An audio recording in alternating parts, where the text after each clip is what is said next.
potentially dangerous weather situations. Specially built receivers will automatically activate to warn of impending weather hazards.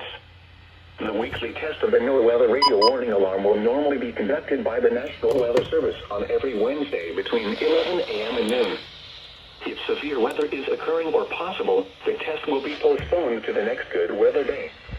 The warning alarm is activated for weather warnings and selected watches, hazards, and special non-weather events that affect the following counties: Santa Lucia, Santa Barbara, Ventura, and Los Angeles counties and adjacent coastal waters.